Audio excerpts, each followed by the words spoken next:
Hey guys, thanks so much for clicking on the video. My name is James Caldwell, and we are going to talk about R&B Divas LA. This is season 2, episode 7. Let me stop really quickly because it's 12/14. So we've gone into the next day. Today is September the 4th, which is actually the birthday of one of my viewers who is with me all the time. And I just want to take a moment out to say happy birthday, Miss Shirley. I hope that this 365 days that you got coming up are as productive and as fabulous as you are. Alrighty, so saying that, now we're going to go ahead, we're going to move on in. And again, happy birthday, Miss Shirley. Enjoy. Alright, so R&B Divas, season 2, episode 7. Okay, so we're moving along, and everything's fine. Here, you know what, I do have one gripe that I want to say right here at the beginning. Why do we have so many damn commercials? You know, I've sat and I watched, we literally have a commercial break inside of a commercial break. For real, people? What is that all about? Anyway, that was just kind of irritating me. Let me know what you guys think about that. Literally, though, R&B Divas, there's a commercial break inside of the commercial break. It drives me crazy. But anyway, the first thing that we break out, we see Lil Mo, Michelle, and Claudette are actually having a sit down. They're having lunch, and they're basically just talking about the direction that they're taking their careers in. And Claudette has some fears, you know, because she's never gone solo. You know, she's never been solo by herself or anything. She's done other little projects, but this will be her first time out by herself. Little things like that. So Michelle was trying to give her little thing, you know, and saying, you know, same thing for her. She's been out of the game so long. And they just were, you know, kicking it around, and it was cool. It was, you know, needed conversation for them, but cool. Next, we saw Shantay Moore. She was going in for a rehearsal. And again, she started right in, and it's like I've gotten to a point where I'm just so used to seeing her act bitchy now that it's just like, I don't even want to see you, Shantay. Like, I've gotten to where I just don't even need to see her. But I had to slow down for a minute because she's being a little bitchy, and she's telling them to slow down music, this, that, thing, and the other. But it was really something going on. It didn't have anything to do with them. She actually did say that later on. It was her. She was actually in pain. She actually has had an operation previously on a herniated disc in her neck, and it's very painful. I know that because I actually have an aunt that has been through that, and it was some hard times for her. So I said, let me slow down of this always hating on Shantay. And I had to be a little compassionate today because you could tell she was really in some pain. She literally ended up crying and everything. Still bitchy nonetheless. She's bitchy. She just said we've seen she is a bitchy vibe, but I just felt really bad for her. They ended up actually having to call the ambulance and have her taken away to the hospital, which she found out later she basically is going to have to go back into surgery again for it. I don't know that situation ever actually gets better. It's just one of those things. That's horrible. And they're worried about it could change her voice and that kind of thing. So, you know, that's always an issue with singers. So, I guess she's going to get the operation. I don't think she's going to have any other choice because when they basically said that she'll definitely have pain if she doesn't get it taken care of, but she could also lose some of the function of her arm. It's like, fuck that. Get it done. But anyway, I felt really bad for her, so I had to lay off of her for a little bit there. Next, we run into Lila James. Lila is talking with this potential manager. Now, you all know I love Lila. I love Lila. But Lila, baby, you were doing the most. You were doing the most. She got this little girl. She's like this little smaller frame woman. And she's telling her to be the manager. You got to do this. You got to do that. You got to be the security. You got to be all this multitasking bullshit. And I'm like, Lila, you just named off like 4 jobs. Security, the fucking accountant, the fucking nanny, and goddamn the manager too. The stage manager as well. Honey, that's 4 different people's jobs, honey. You're doing the most. Anyway, the real cute part was, she's like, oh yeah, you know, I could do this. I wear a lot of hats. I always the bitch talked the game. She talked real good. But when it came time for calling her baby, they was giving, honey, where's she at? Crickets. Girlfriend didn't show up. She gave Lila James, girl, bye. Night night for you, honey. So she just didn't even show up for the show. But that didn't surprise me. She was doing the most. Love you dearly, but you're doing the most. Claudette actually was getting down with her producers and all of that, and they were going through trying to decide which song that they were going to debut her with. Now, me personally, the very first song that he was playing, it was young, it was fresh, it had a really good beat to it. I really liked it. I liked what I heard, and I said this would probably be really a good burst back on the scene for her. And it's funny because it sounds, the song kinda, it had its own little thing going on, but it did kind of put me in mind of, what is this song? I can't think of the name of the girl. Tanashi? The name of the song is Two On. I think it's Tanashi or Tanashi. But it's kind of like that, I love to get two on. And it put me in mind of that song. So that's very right now, very current. And then with the visual of Claudette, they could have spanked that and bring her out with that.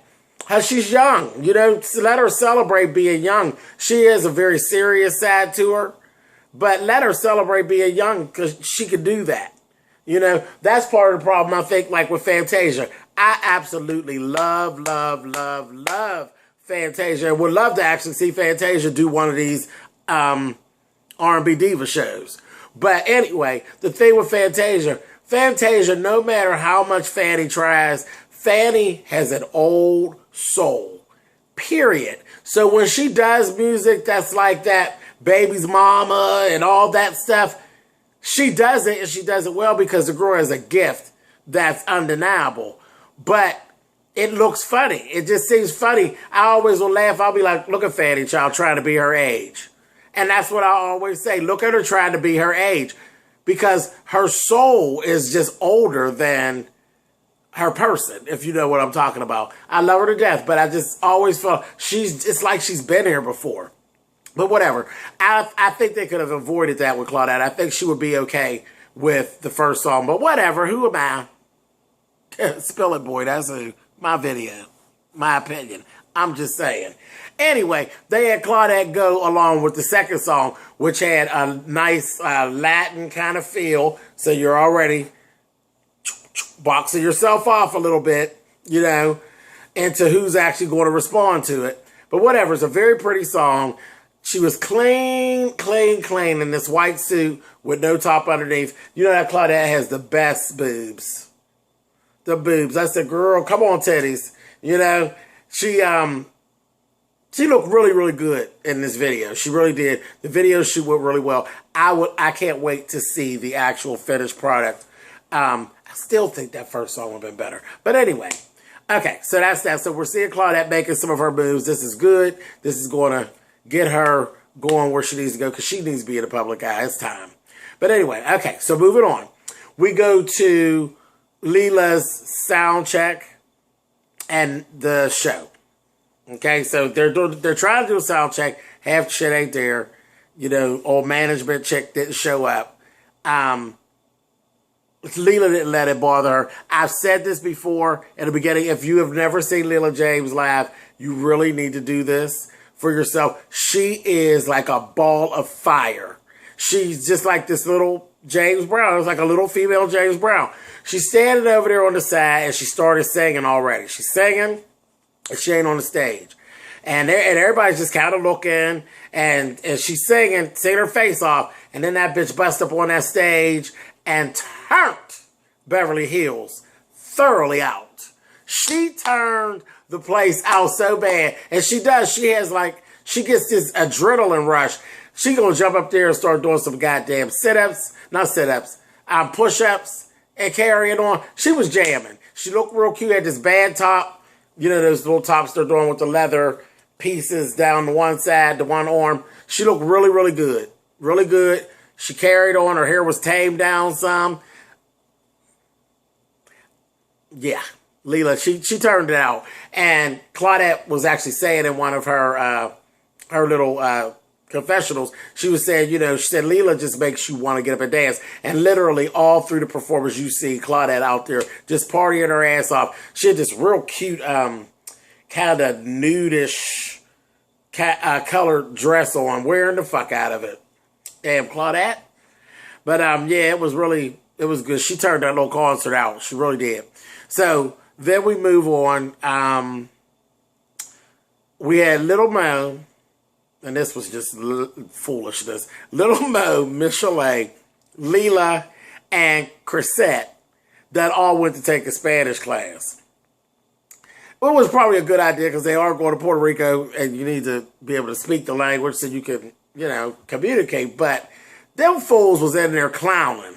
Michelle only wanted to know how she could say the provocative stuff to get her a little wing-wong while she there, honey, and carry it on. They were a mess. Chrisette said, all I need to do is be able to say sangria and say hi to the boys.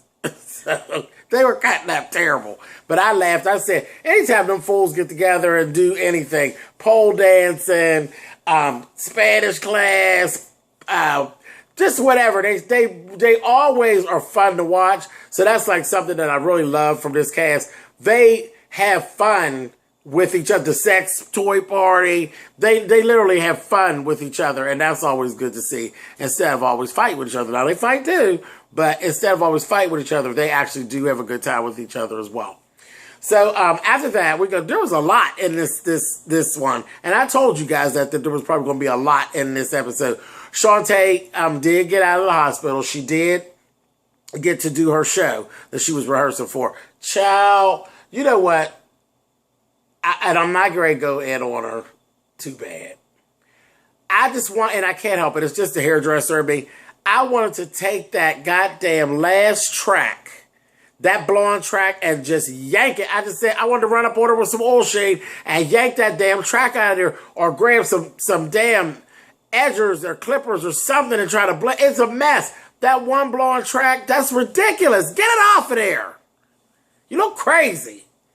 That's so goddamn Sally's Beauty Supply-esque. But anyway, she looked okay. She was looking real nostalgic. She had her little disco pants on. I was like, okay, girl. Like little disco pants. You know, she always looks real nice in her clothes. But it was given this throwback disco. It was given definitely 2001. I was like, girl, come on now. But, and then her show was really, back in the day, with playing with the men and flirting with the men and bringing them on stage and having them sing and all that. And Michelle's like, I ain't seen a show like this since the 70s. And I was thinking it right before she said, I said, it was cute. But that's very Shantay. You know, she plays that sultry sex kitten game. That's what she does. And I'm laughing at the girls because they're going back and forth, and you see their little confessionals and they're saying, oh, I love watching Shantay, is what Claudette was saying. She said, I learned from her. I learned from watching her. And definitely I can see that because Claudette could definitely pull that sultry sad stuff off. They all just had something to say like that. They were like, it was nice. You know, nothing major. Like, it was just nice things. Chrisette was giving. I look at Shantay. Damn, Chrisette. I look at Shantay as grown folk. And I don't like getting in grown folks' business. I'm a little uncomfortable when Shantay was up there all over this little man, rubbing on him. And the man was all stiff. And he couldn't say he was horrible. But he sit up there and she ended up telling him, next time, open up your body and you might get something more. But that bitch was high. Because, you know, they had her on some meds. She had gotten a shot, epidural shot in her neck to ease the pain up and everything. She was just as high as a goddamn Georgia pine. And carrying on her mouth she was a mess. She was carrying on. And that damn Michelle with her good want to get high ass going to say, ooh, she looked like she was on some good meds. I said, you old high bitch. So she's like, I'm just saying, yeah, shut up. Goddamn high ass. She always wanted to go somewhere and self-medicate her ass. Damn Miss Chalet.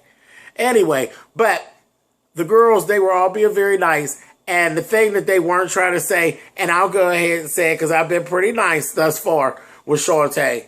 What they were all really getting at, she was fucking boring. The show was boring. It really was. Love her dearly, but that motherfucker was boring. It just was what it was. Yeah, I said it. Sorry. Well, no, I'm really not. Yeah, I said it. The show was boring. I've seen her do, you know, when she does her little acrobatics, and I'm hoping that they just kind of just left that out. I hope that whole show wasn't done on that same boring. Anyway, moving on. Next thing they did, they wanted to definitely, you know, because there's been so much tension back and forth with them and Shantay. They wanted to do something nice for her. It's her birthday. So they went over to Claudette's house and they gave her this birthday party. Woo, Miss Shantay, honey. She was, I don't know, she's just crazy. She just kind of came over and had this whole slut vibe going on. Her pastor came, and the pastor was giving her the side eye. I said, girl, I bet that goddamn, her Bible was heating up in her purse, honey. Because she was looking at Shantay like, girl, what is really going on? But don't try to act like you don't know her, honey. She sings Jesus, I Want You with her titties hanging out, honey. That's just who she is. She brought that Roy with her, that little man, her little friend, little man friend. And her, you know, child, old Slick Cheryl, honey, her manager and her husband was there. They came.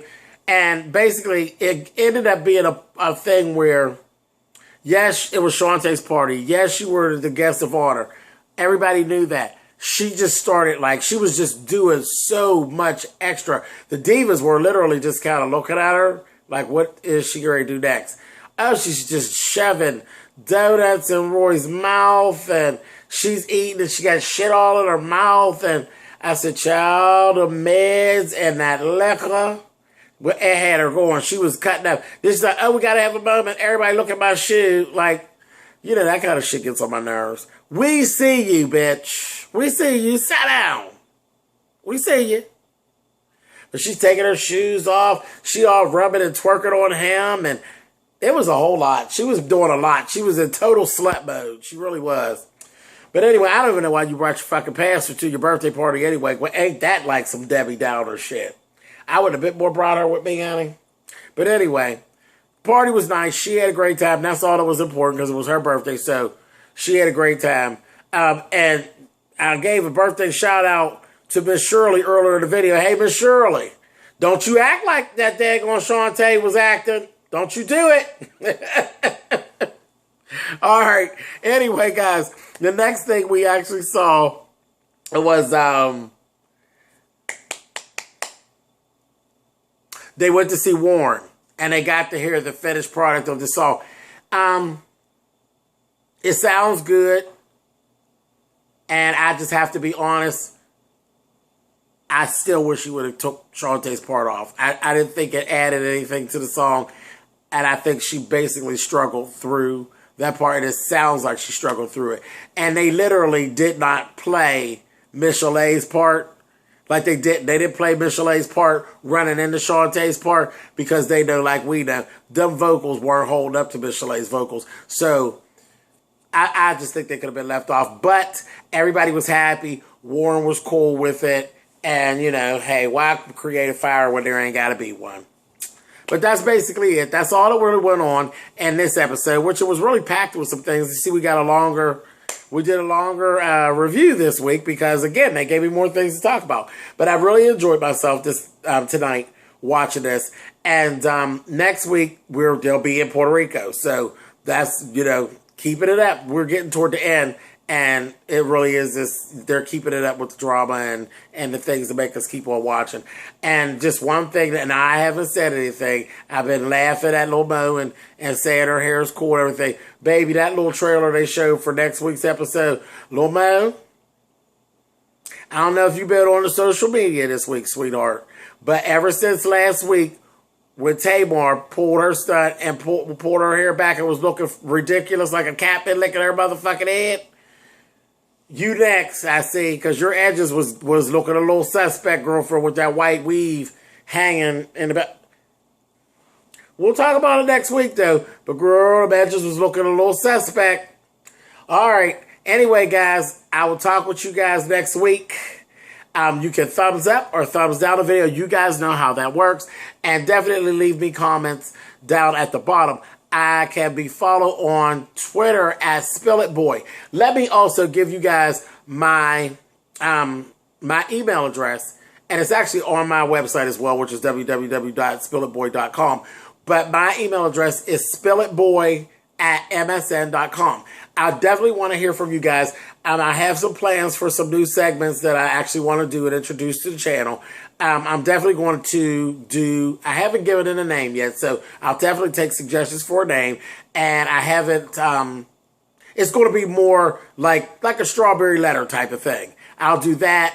And like giving advice. I hate saying giving advice, like, because it just seems like I know everything and I really don't. But we're going to open up some conversations. That's basically what we're going to do. Or I'll speak on different topics if you want to send me a topic that way. But again, just email me. I love to hear from you guys. I think it'll be fun to do. And just keeping the channel fresh and trying to do some other things and have some fun with you guys. So, definitely spillitboy@msn.com. All right, guys. Talk with you later. Bye-bye.